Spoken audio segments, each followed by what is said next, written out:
kusoo dhawaadayeen suxufi cabdiraxmaan saad baan salaamayaa ummadda Soomaaliyeed meel kastaba ay joogtana aad baan u salaamayaa hadda waa Soomaali meel kastaba ay joogto aanu kala guri maayo ma garatay waxa weeye aad baan u salaamayaa ninka la yiraahdo Axmed Xasan Xirsi Raamaale ee boqorka maanta beelaha beesha garxajis madax dhaqameedkeeda sare ah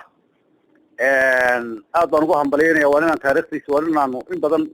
soo wada quruur waxa ku soo wada guraynay bahasha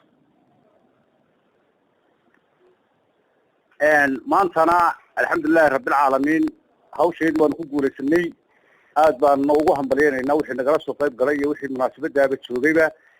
waana nin hawlkara oo ka soo bixi kara wixii loo dhigo inkeedkaana waanu idmanay oo sheekadeedu maaha mid imika waa mid aan muddo laga soo shaqaynayay weeye dadku inay yeeshaan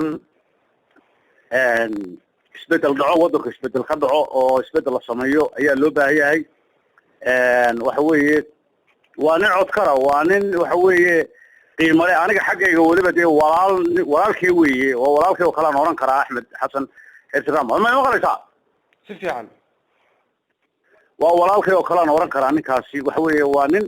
dhinac kastaba ka soo bixi kara wax alaala wixii loo diraba nin ka soo bixi kara weeye waa nin beelahana wax badan u soo faa'iideyn kara gobolka Sanaag iyo waqooyiga iyo Soomaaliland wax ku soo kordhin kara weeye runtii markaan xaqiiqada ku wada hadalno marka waxaan leeyahay anigu hambali aan leeyahay iyakiyo wixii halka hawsha ragga naga abaabulay hawsha nala qabtana hambali aan leeyahay ee boqorkaasi waxa weeye boqor jira ilaahay ha ka dhigo kii dadkiisa aan ficilahana ilaahay ha ka dhigo annaguna waanu soo soconnaa oo salaadiintu isdabadaas isku dawahaysaa ma garat oo isbedel baa loo baahayay marka cabdiraxmaanow intaasaan kaga bixi lahaa suxufi arrinka laguma sii bato wuxuu jiray caalamka waa laga aqoonsay Raamaale wuxuu guday wuxuu taraba in dadku wada garanayaan